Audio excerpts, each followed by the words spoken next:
Okay, the jig is now installed into the 4-jaw chuck and the lathe. I have centered the jig with my 1000 style test indicator. Again, it doesn't matter. As long as it's not all over the place, just keep it balanced, more or less. And the jaws are tight enough to keep it from coming out. But you can see here in the front, you probably see the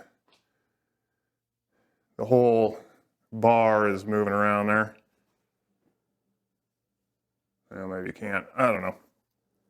But obviously, we got a good shot on the DTI there. And this one's even worse. So this is the Savage 110. This does not mean anything. This is just pre-installed, right? So start down here. So we're looking for the low spot. Lowest spot. Right there. And we're going to be pushing down, which is going to cause that to rise.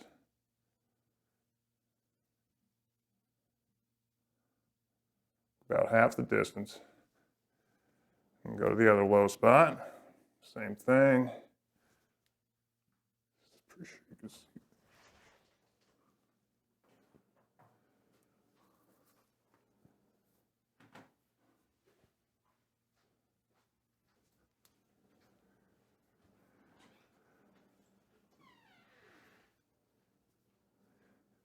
All right, that's about close enough for that. And then we can come up to the front. Because as you're adjusting this, it's going to throw the other one off, so I don't want to get too crazy here. Now this is the opposite. We're looking for the high side because this one controls the round. So pushing down, we're looking for the high spot. Pushing down is going to decrease that like that.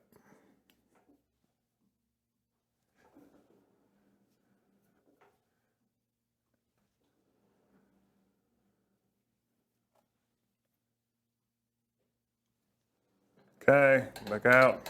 See how far off it is now. It's just a matter of going back and forth. Low spot.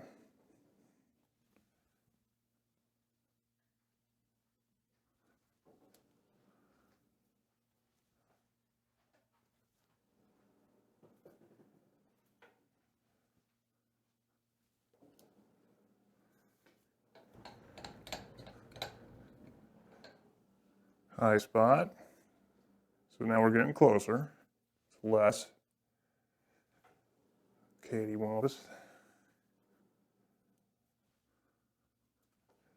So you see why I start off with a coarse 1/1000 indicator, because it's very, half thousandths is going to track this much movement.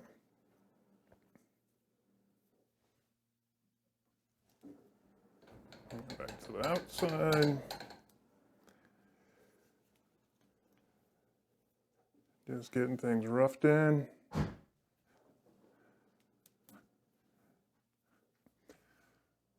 Okay, switched over here to my poopy tossed 1/10,000 indicator.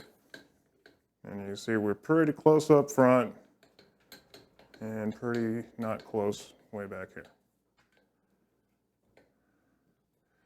Same thing, we're going to the low spot.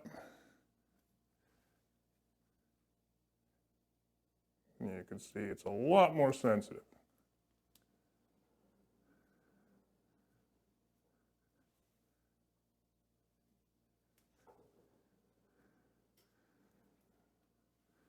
So we'll switch over to a wrench at this point, because now we're getting close. We want to start snugging these up so they don't come loose.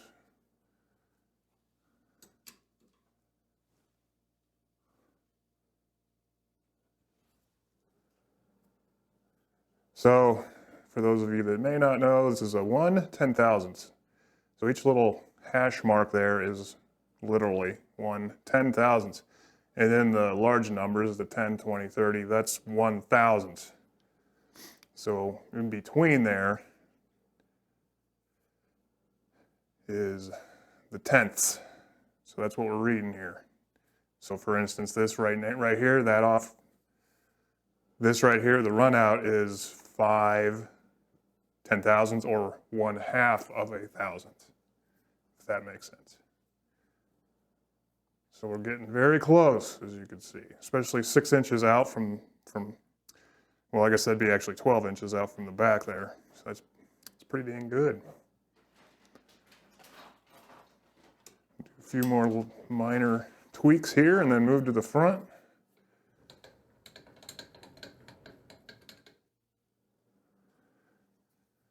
You see how far off that threw it? So we can go back to fingies. And there we go, pretty close. So now we'll start snugging it up with a wrench.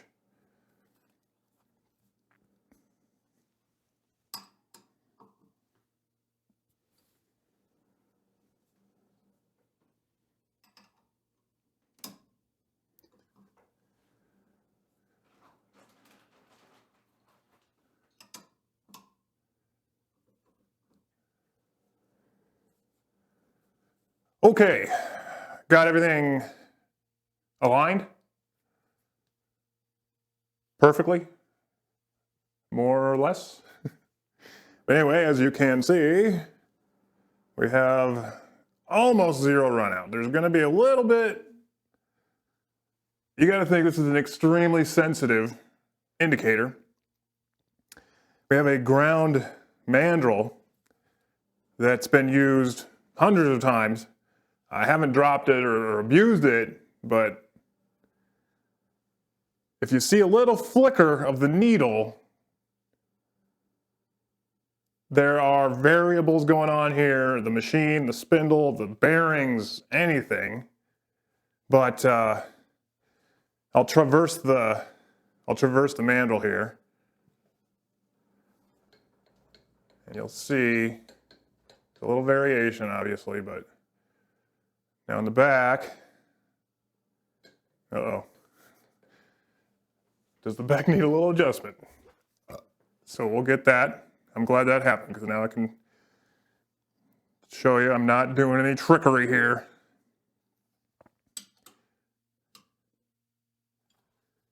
Getting kind of tight, so I might have to start loosening a little bit just to relax. You don't want to force anything into alignment. That's pretty high there.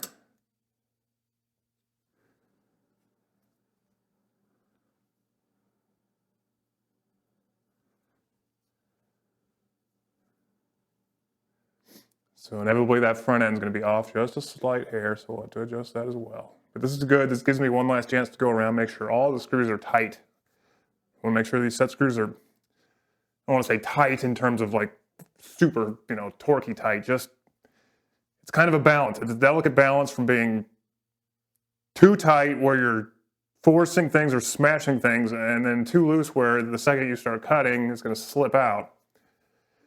Now this Savage does have 2 flats in the back. That's very advantageous for keeping it. You don't have to put quite as much pressure on the set screws because it's not a round cylinder, like with nothing to grip. So with 2 flats, we have the advantage of not going so tight. And again, even with a cylindrical action like a Remington, I'm not going very tight. Inch-pounds, I used to use an inch-pound wrench and we'd go 35 to 40 inch-pounds.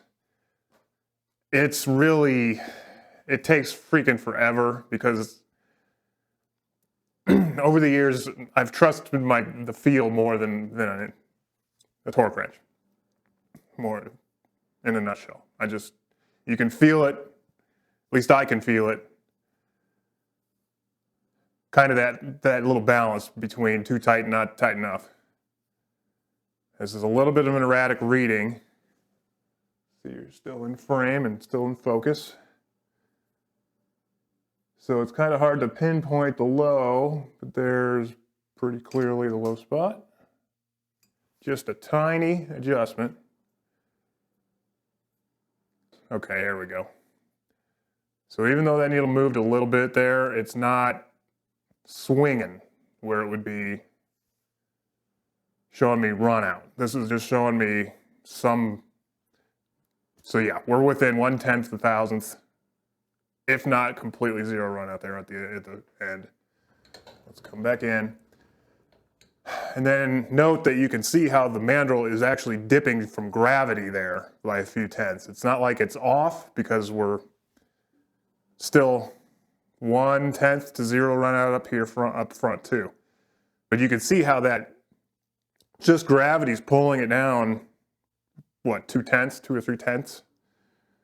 So that's how sensitive this instrument is, this indicator. So here we go. I'm happy with this. We're within 1/10 of a thousandth. Total indicator run out.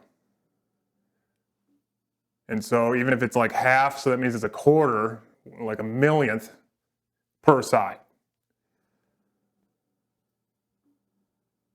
And I'm chalking this up to, I see this all the time. It's just, I know people are going to comment that, oh, it's not zero. Well, this is exactly what I was looking for. This is a pretty much perfect alignment here now. The entire receiver is running perfectly dead true. Center axis of the lathe, center axis of the world of existence, right? So I am happy with this. We'll check the back here one more time. The back meaning the back of the, so you got to think, this is the back, this is the front of the receiver. In terms of the adjustment screws. So yeah, there you go again. We're good. We're good. I'm gonna have to switch out. Gotta get my cutter installed. And we're gonna start with the threads. Is there anything else to blab about here? So I'm gonna get the close-up camera zoomed in as best I can to show the threading operation. The mandrel, I'm going to pull that out, but I'm going to leave the bushings in there just for a little extra rigidity. Usually they stay in, and they're just for rigidity, right? So yeah, we're good there. That's how I dial in a receiver here in my shop. So great, we're good. Yeah, I'll be back with the next setup, and we'll start off truing these threads up. Okay, got everything powered up. Machine is set now for 20 threads per inch. Running at a medium speed feet or RPM. I have aligned the tool bit using the cross slide and the compound rest to get that aligned with the existing thread, so essentially chasing the thread. Close-up cam, this is the best angle I can get. It's really tricky to get in there. And I've got my cheaters on because I have to see, it's a very fine thread. So I have to be able to get in there and see that, but it's what we're looking at before. I know it's super hard to get in there, but luckily it's blued, so you'll be able to see the progress as we go. Unfortunately, there's no real good way to measure to get like a before run out on this thing, due to the fact that we've got this giant missing portion of steel right here. It's going to cause problems with the indicator, and there's no relief section in there really to check. Plus there's another broach where the threads are completely cut out through the length of the entire thread in there. So, and it's even on the back side. There's really no place to put an indicator. So I'm sorry I can't get any before run out checks on this. Now one thing that is showing run out is every time I come in with the tool bit, so I'll do a few test passes, make sure everything's running right. And I'll come into zero, watching the tip of the tool, and different areas, like I'll check it here, it'll be like 0 for instance, and then I'll turn it maybe a quarter turn, come back in, and it'll be off by 5 to 10 thousandths throughout the 360-degree rotation. So that's telling me that tool bit's going in at different depths, which means it's definitely not perfectly concentric with the center line that we've established now. So it's time to begin. We'll take a few passes and start checking our progress.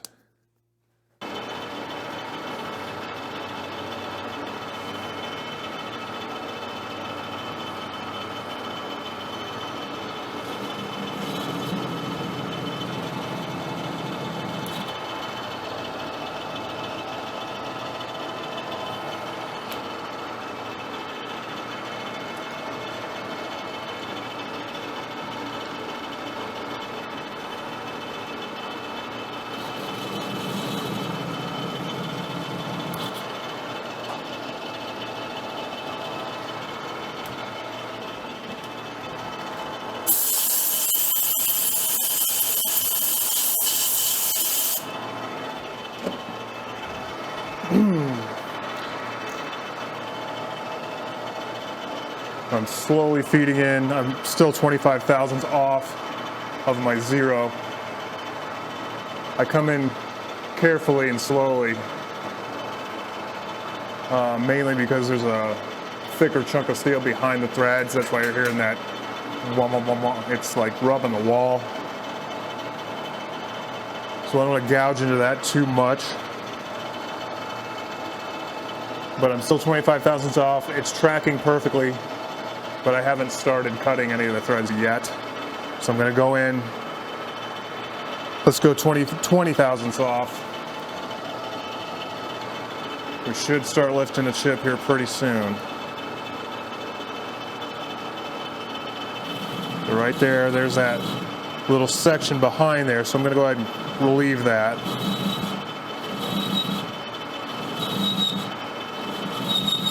Just get it out of the way. And then 20 thousandths away from zero.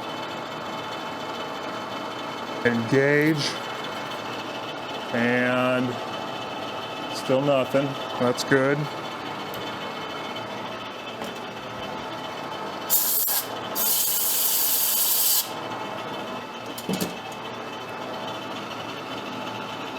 Okay. That was 20 off, so let's go in. Zero. Let's go off 18 thousandths. So positive, I refer to this as positive 18. Engage. Now I'm starting to hear the wisp. Very ever so faint wisp of the threads as it goes and traverses. So we are beginning to contact. Very, very beginning of it. So now it's just a matter of pretty much 1/1000th increased depth of cut per pass. And once we reach zero, we'll check some stuff. Let's go 17, positive. Yep, I don't know if that's coming out on the mic, but we're starting to make some contact with the threads, with the valleys. Zero, positive 16. And engage. Good. So all I'm cutting out right now is the thread locker and the nasty crap that's in the valleys of the threads. So we're just cleaning that out. It's a good sign. So let's go positive 15.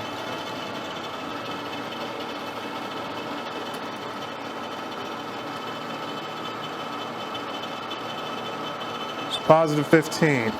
Going to engage on the same half nut number. Okay, good. Let's have a look-see.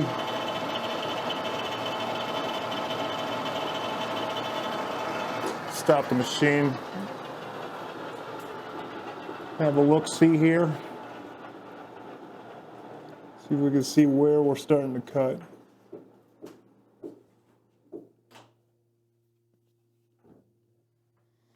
Okay, positive 15. Now we're going to go to 14. 0, positive 14.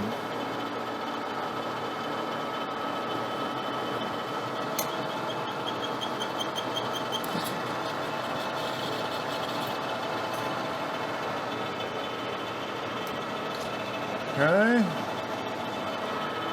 positive 13.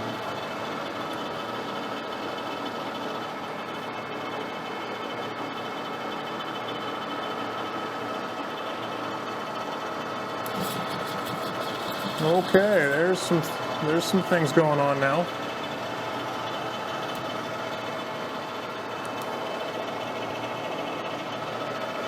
Starting to lift a chip.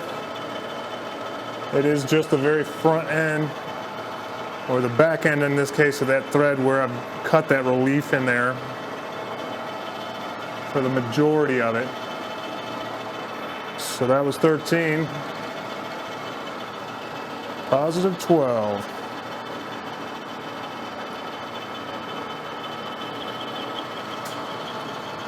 And go.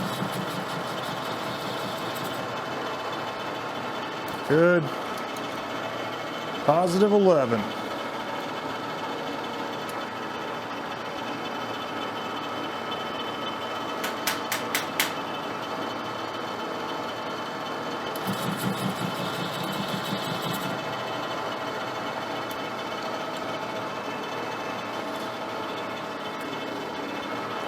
Positive 10.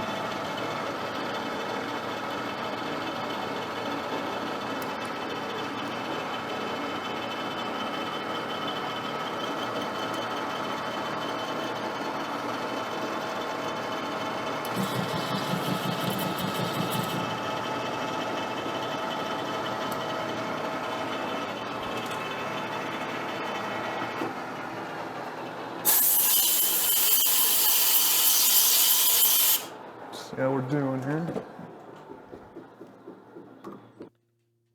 And then more on this side here where that brooch is, which would make sense. Okay, so positive 9.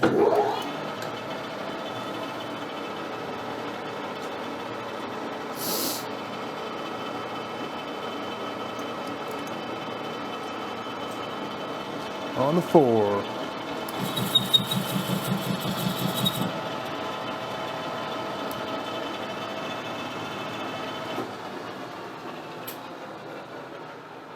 Okay, probably starting to show up on the camera now.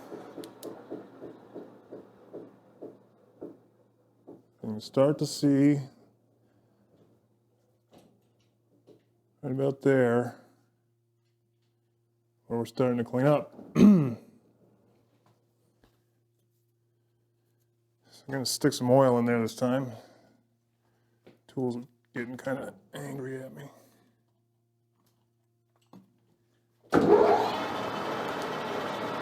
Positive 8.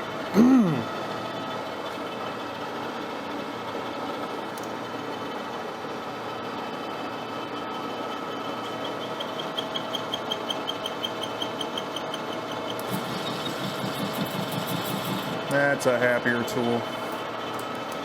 Positive 7. All dogs go to heaven.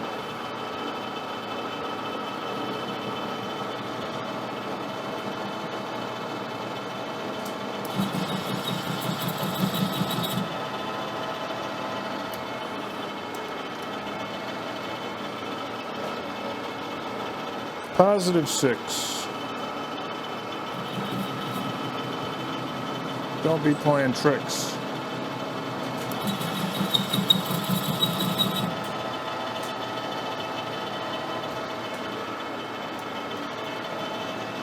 Positive 5. Number 5 alive.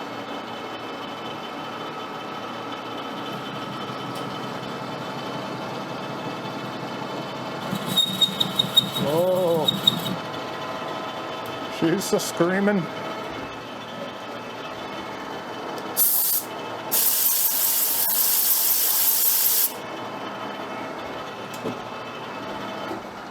So we've got an interrupted cut with this dang broach in there, but should be able to see how we're cleaning up. Oh yeah, right there, big time. And 180 degrees after that, nothing. So we've got several interrupted cuts going on. Carbide hates that. And I'm sorry, Mr. Carbide Cutter. Still got a nice point. Just gonna have to deal with it. We've got 2 holes, a broach going through the entire thing. So that's why it's not happy. Not a happy cutter at all. That's what it's for. +4. Ha!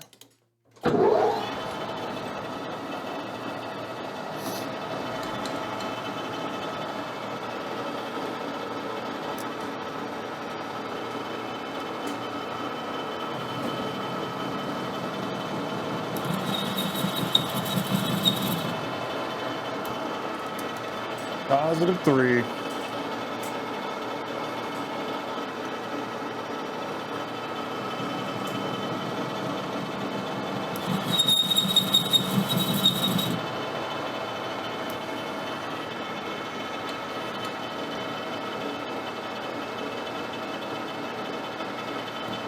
Drop the tool down just a little bit. +2.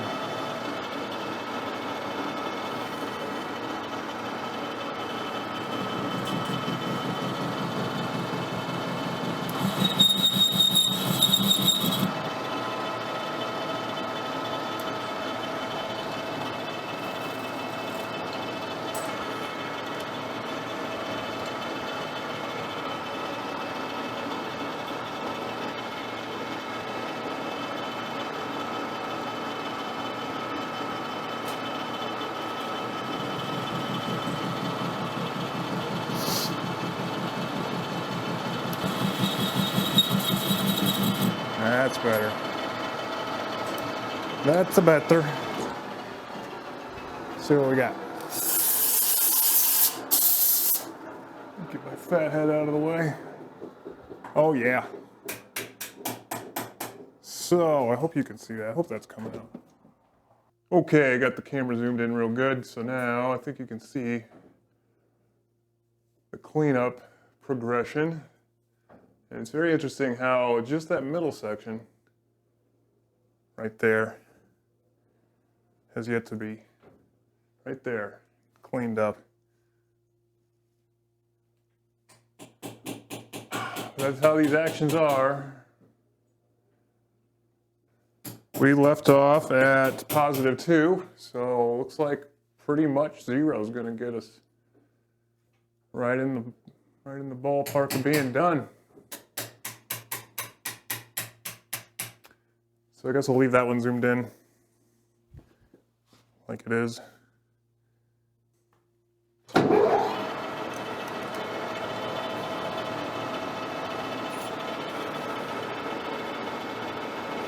+0.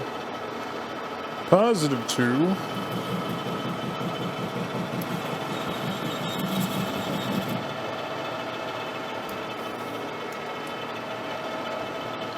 Just get some oil in there.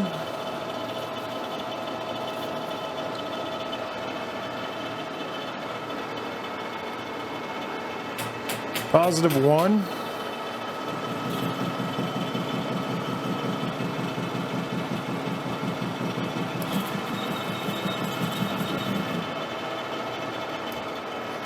+0. Here's a 0 cut.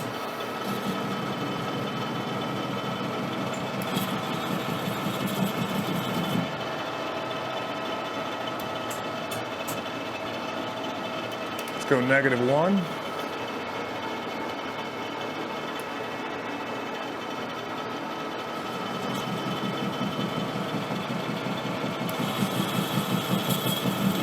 That sounded good. Sounded like a full cleanup. So let's go -2.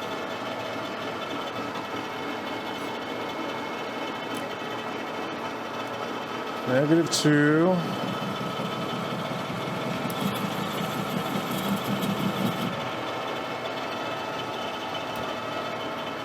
-3.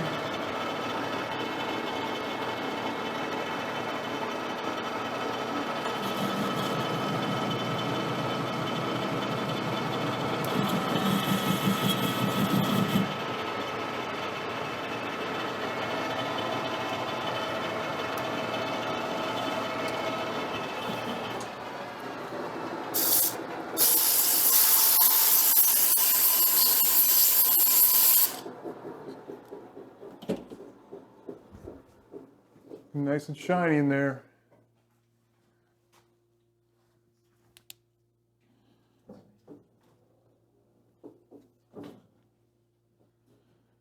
Except the valleys are not quite touched yet.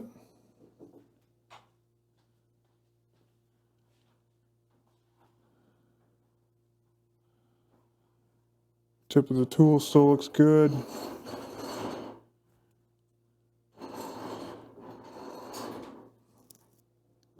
Yeah, so the valleys here are not touched. And then here, 180 degrees over, looking pretty close. Got a little ways to go still. That was -3, I think.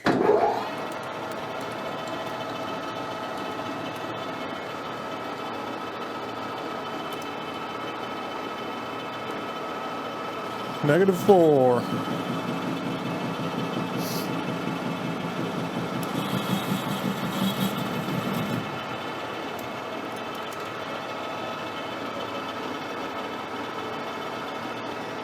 -5.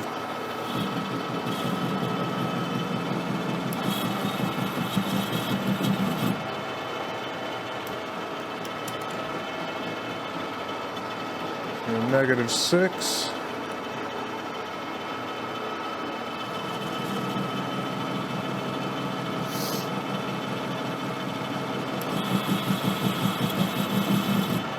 Nice. Get a very nice chip load there. I think you can see that on the tool. Let's blow that off.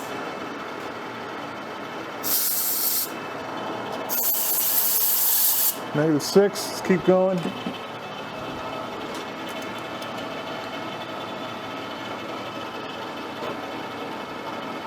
-7.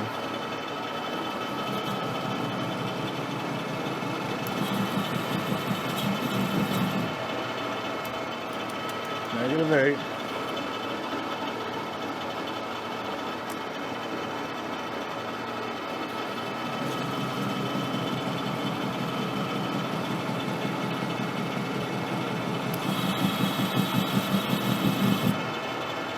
Good. Some oil. -9.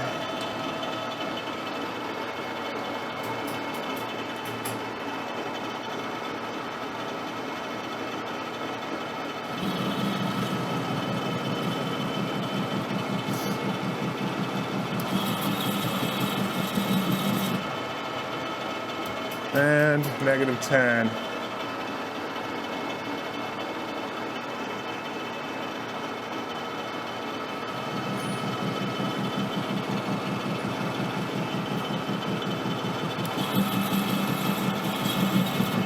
Okay. Big old pile of chips there on the cutter. Let's check it.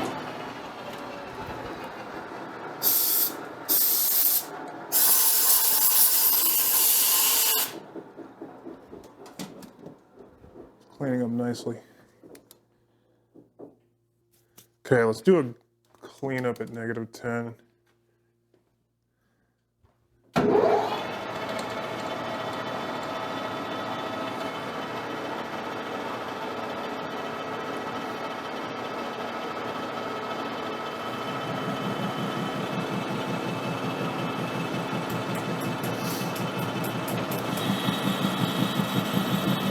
Oh yeah.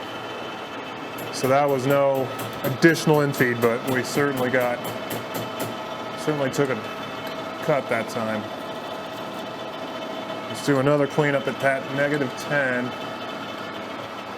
Because the walls on this receiver are a little on the thinner side. So I don't want to hog out too much material for sure. Yeah, still cutting. Still cutting. Let's do another cleanup, -10. Let's count for that tool flex. And that broach right there is not helping things either. All right, there's no cut there, so let's check it.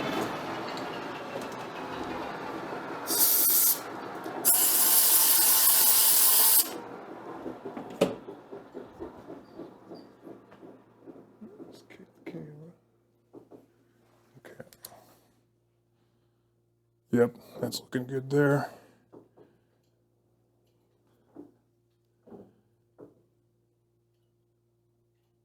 That's looking good.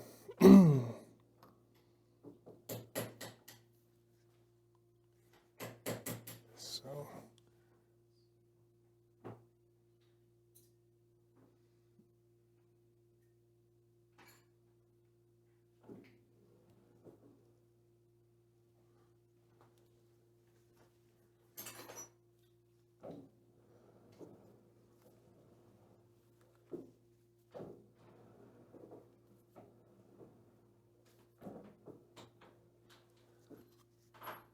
Okay, so like I said, I don't want to go deeper than necessary.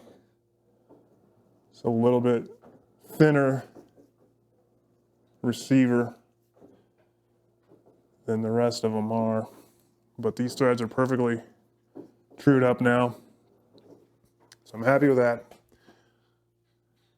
So as you can see, I hope the benefits of this over hand tools, some of those kitchen gunsmith kits you can get with the oversized taps and tapered bushings and things like that. I mean, not only are you spending, you know, $600 or $700 on those, but you can see the benefits of using it in a rigid setup like this on a professional machine, on a lathe, a true lathe.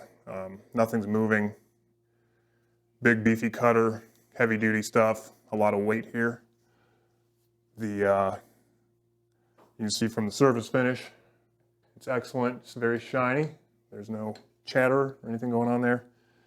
Cleans it up perfectly, so far superior to a tap mandrel or a cutter that does everything in one operation by physically turning a wrench in a vise. So just trying to kind of show the benefits of this right there.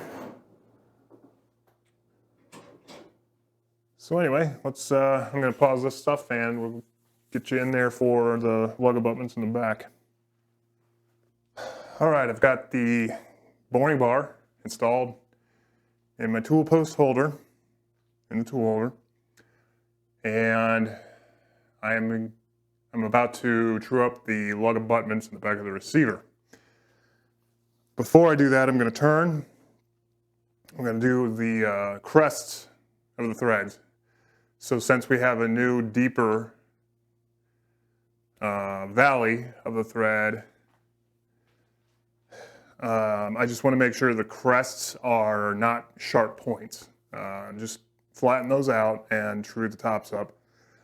Because like I said, I didn't cut quite as deep as I would with like a Remington or some other receiver that's got a little more meat to it than this one.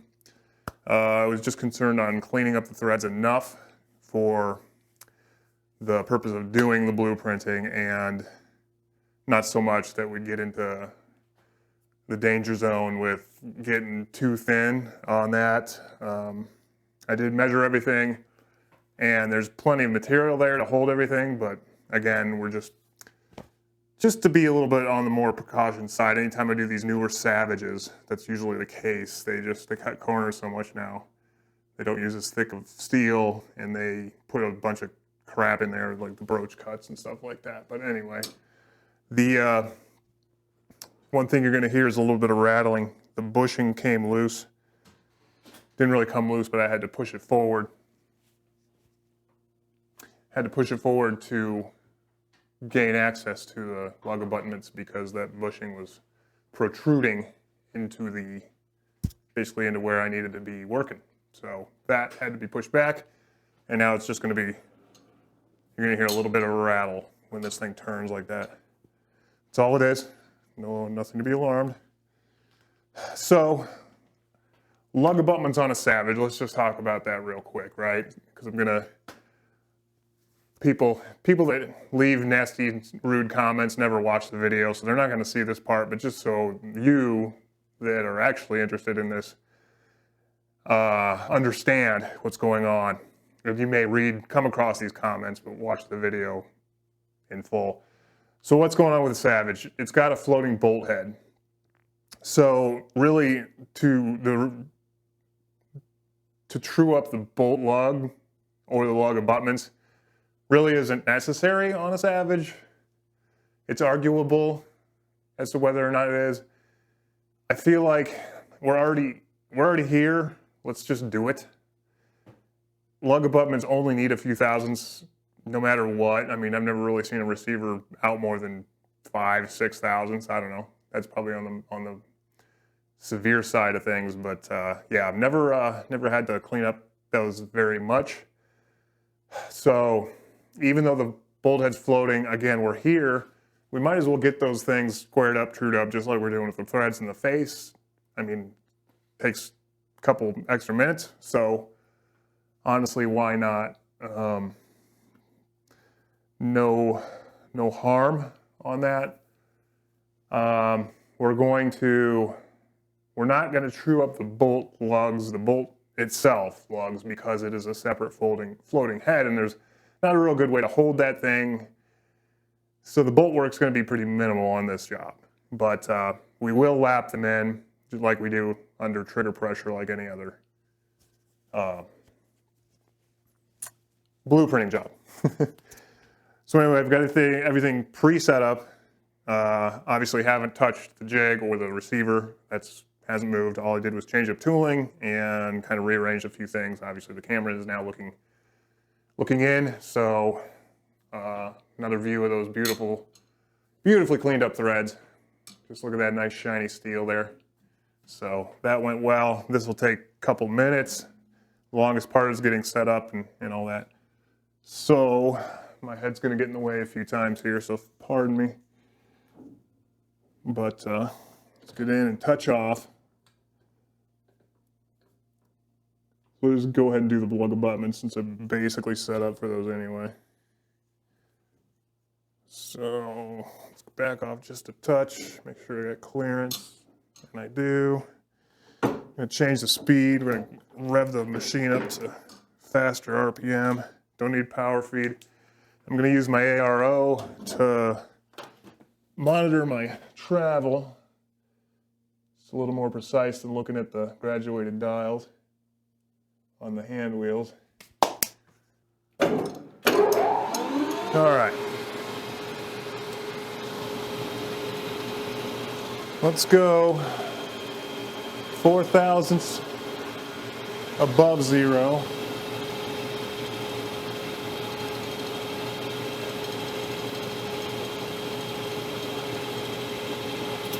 There is the end of my travel, so we'll set a 0 there.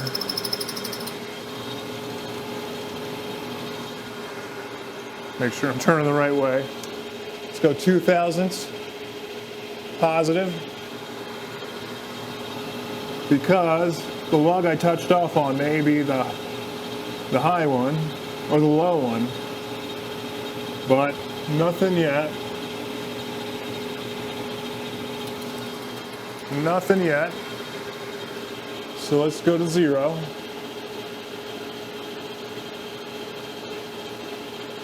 Go to 0. We're going to lock the carriage this time.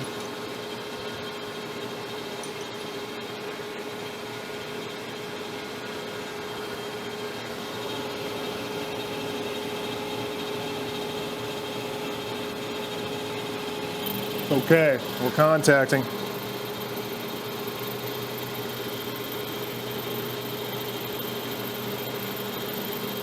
Nice even feed, manual. So that's 0. And it looks like we cleaned up there. Probably see if I can get the light in there.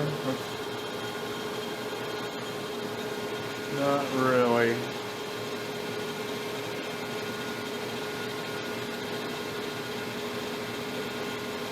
Okay, whatever. Shut down. Let's blow this out and see what we can see in there.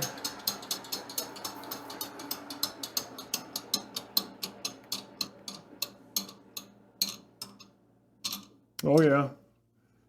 Yeah, looking like nice and cleaned up. I hope you can see that. I'll move the tool post out of the way here in a second. But really, there is no reason to take any more than that. That was a 0 cut.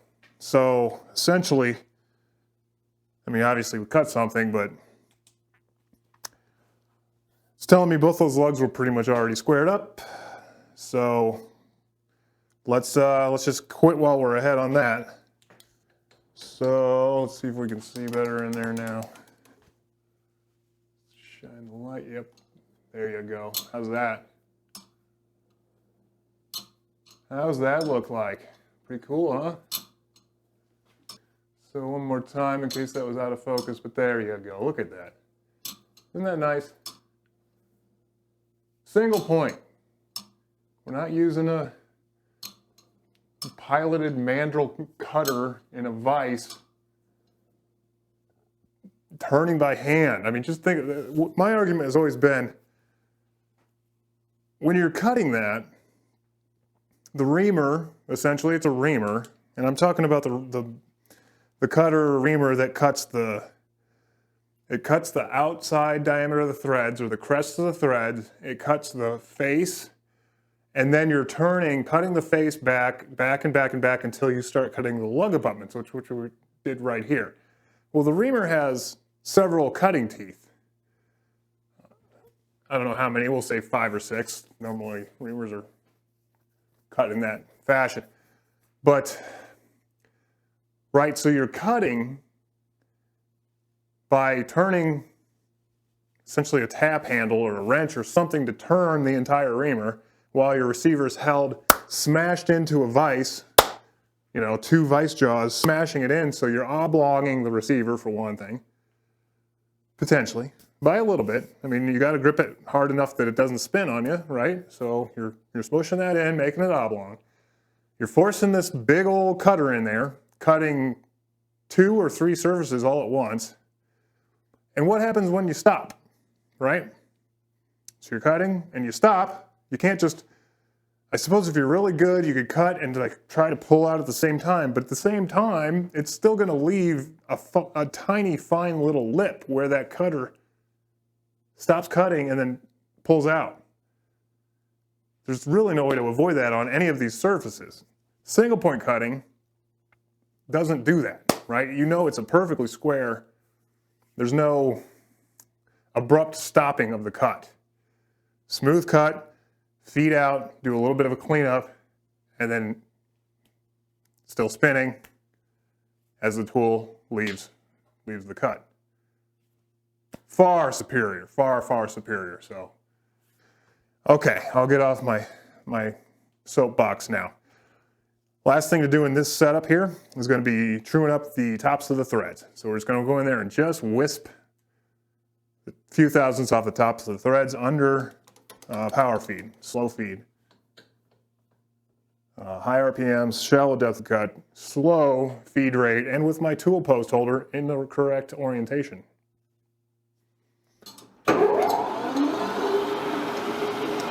Sure we're going the right way.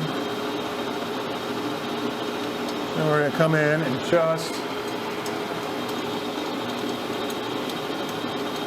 until we hear a little bit of a wisp.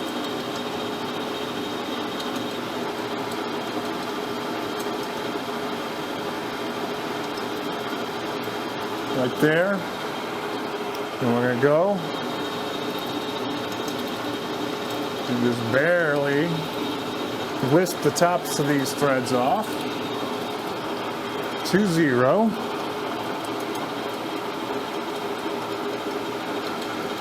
Let's add about 5 thousandths. There we go.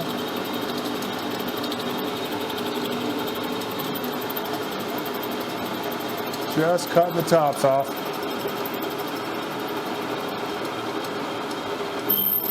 Okay.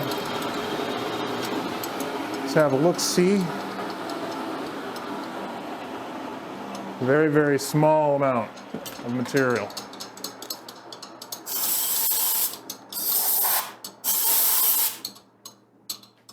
Very small amount. Only take what you need.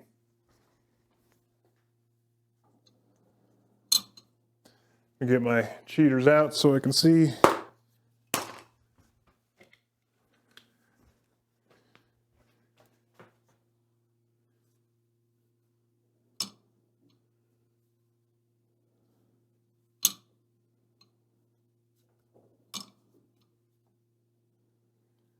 Pretty good. I'm gonna go one more pass.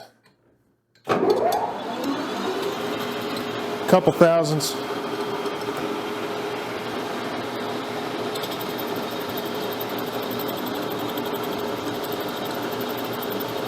Yeah. Just a couple thousandths.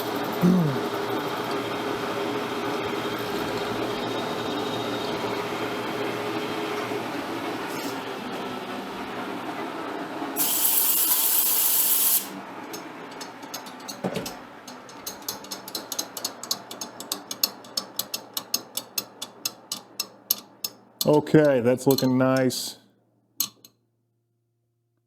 Yep, that's the ticket right there. All right, so I'm sure that doesn't look any different on the camera, but that's okay, just trust me. You heard it. You heard it right here at Accurate Rifle and Restorations. So, I could face off with the same tool, but I'm not gonna, because I don't think either of you can see this, but the tool's sticking out about this far so I could reach the log, so best to use a little bit beefier tool for this part. The face, that is. I'm gonna true up the face. So I'm gonna use my 1/2 inch cutter here. For this one, I'm going to really try to progress in slowly, because depending on how far out the run out is on the face, it'll be pretty evident. And you should be able to see this pretty clearly on that camera.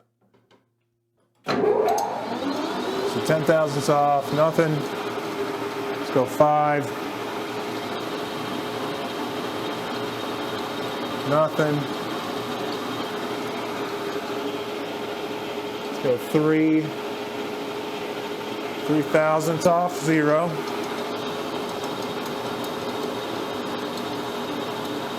Nothing. No more rubbing, so that's good. 1 thousandths off, 0. Okay, we're contacting.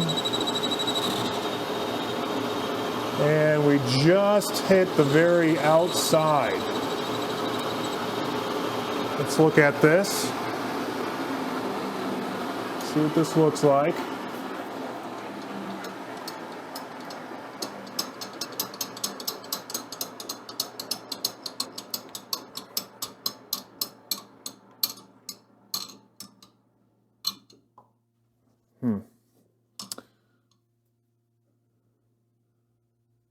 Yeah, we just hit the very, very edge outside there, which is interesting. Okay, well, let's go to 0.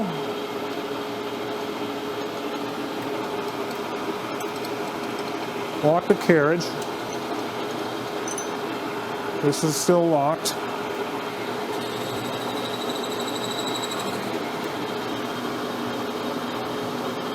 Okay, we're definitely contacting.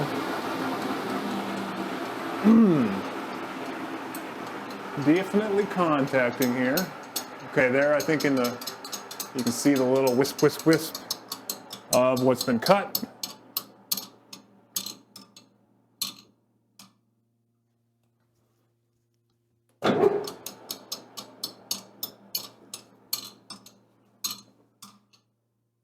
Yeah, 1,000.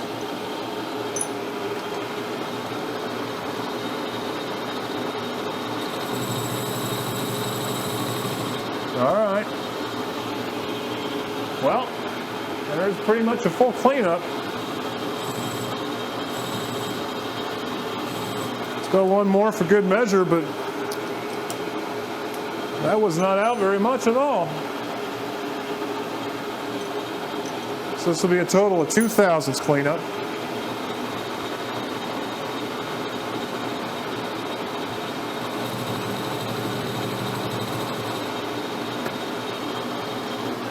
Okay, that should be it. Yep, you can see it clearly there. It's nice shiny steel now. Yep. Okay, well, we'll call that good. Oh, sorry that wasn't any more exciting. Apparently the face was very, very square. So. You know, you don't know until you don't know. Or how's that saying go? Something like that. So there's a bit of a burr that's pushed off, inevitably there. But the threads feel real nice and smooth, and I can't particularly feel the lug abutments, but those don't need any dressing. So I'm just going to carefully deburr. Let's get a little stone out here. Power feed off. Just carefully go in there. Knock that burr off. Yeah. All right.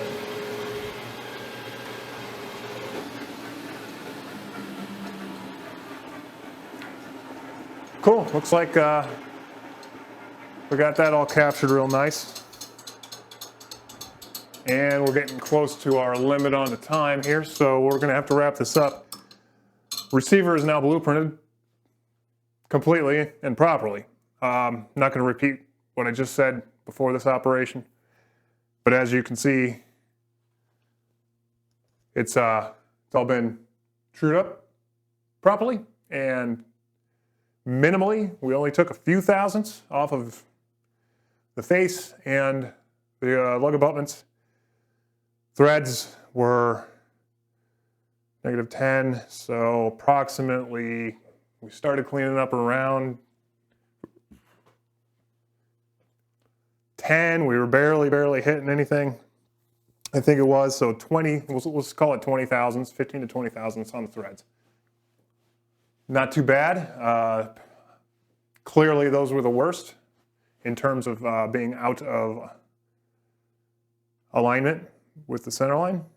Now they are. Everything has been machined in the same setup. So we're good to go here. We'll approach the bolt next, see what we got to do on that. Let's cut it here. We'll be back for the next segment. So just a few close-up zoomed in of the finished Salvage. We salvaged the Savage again.